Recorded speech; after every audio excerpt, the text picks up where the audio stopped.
this one. South Africa has been scored the worst G20 country after failing to meet key commitments agreed to last year. The country is said to have achieved an average of 50% on a list of 21 main commitments by all the G20 members, coming in stone last in an assessment of compliance from the 2021 summit.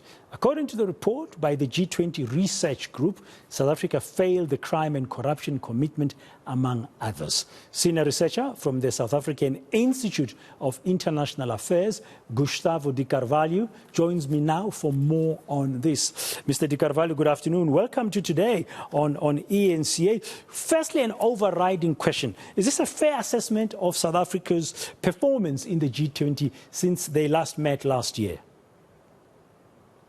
Thank you very much for the invite. And certainly when we're talking about the discussions within the G20, there is no major surprises when it comes to the South Africa scores in these independent reports done by a Canadian and a Russian think tank. When we look into those main categories that were assessed in the report, we see issues related to inclusive growth, to macroeconomic issues, to digital economy, to crime and corruption. And certainly these are issues that are not necessarily novelties from the South African government. If we look into historically how South Africa has followed those commitments made within the G20, South Africa usually has a fairly small commitment rate. And I think to a large degree, it does help when it comes to public planning in the coming years to identify what are those commitments that have been done, noting that in many of those discussions, multilateral discussions, we managed to get declarations and results like the one we've seen today. But the biggest challenge for member states, particularly for member states in a situation like the crisis we face now,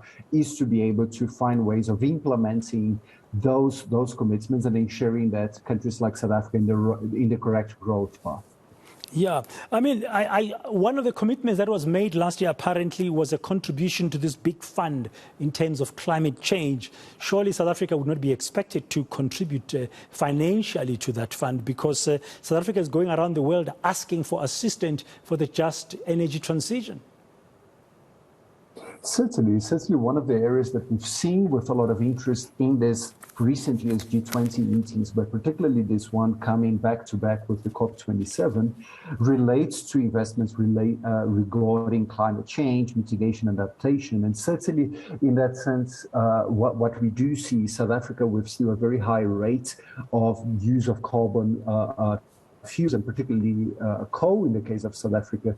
But certainly looking in the reports that was done by the Canadian and Russian think tanks, they do recognize that there has been some progress on the South African case. It does acknowledge a lot of the funding that South Africa is currently receiving, but certainly the low scoring that still relates to the heavy reliance that we have in the country in relation to fossil fuels, and that it's something that what we're starting to see is potentially South Africa in a more the right path rather than seeing the right results at this particular stage.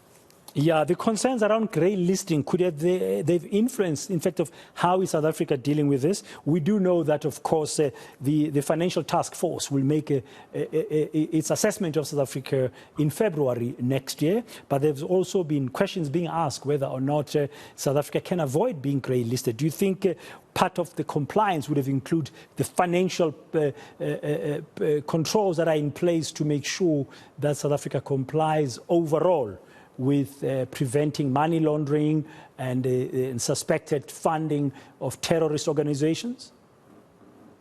Absolutely, and I think the report talks about some of the efforts that have been made by South Africa, and I think the discussions around greylisting sits very high in the agenda, and the ability of South Africa to maintain its own role as quite an important financial hub. So in that sense, certainly the discussions that are happening right now in terms of legislation, in terms of the implementation of those issues, and making sure, and as you mentioned, there is a lot of concerns regarding whether South Africa will be able to avoid a greylisting, but it does show some of the pictures in terms of how South Africa is being able to deal with some of its own economic issues.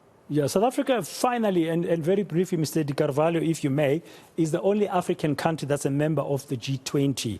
I mean, the rest of the world is G20 members are highly developed or more developed than South Africa. I mean, is it fair to look at South Africa when you measure or assess the compliance with commitments of the G20 to use the same lens that you are using to assess the rest of the G20?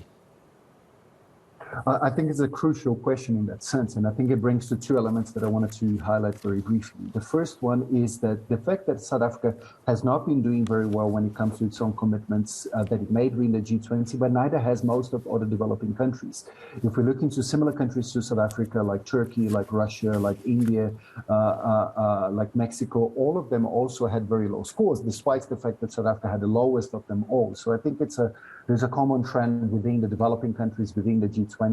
But when it comes to the African membership within the G20, certainly brings a very important question that has been South Africa's demands and a lot of African member states of the need to have more African participation within the G20, and particularly when it comes to the African Union. Currently, what we have is the African member states being either invited in an ad hoc basis or the presidency of the African Union that occurs on a rotational basis, which means the ability of African member states to really participate and to have that institutional memory within the G20, it's quite limited at the moment. And it's something that sadly we didn't see decisions made within the declaration of the G20 this year, but it's certainly something that we should expect in coming years to have more pressure from the continent and to demand a very important and relevant participation on the most important economic forum globally, that is the G20.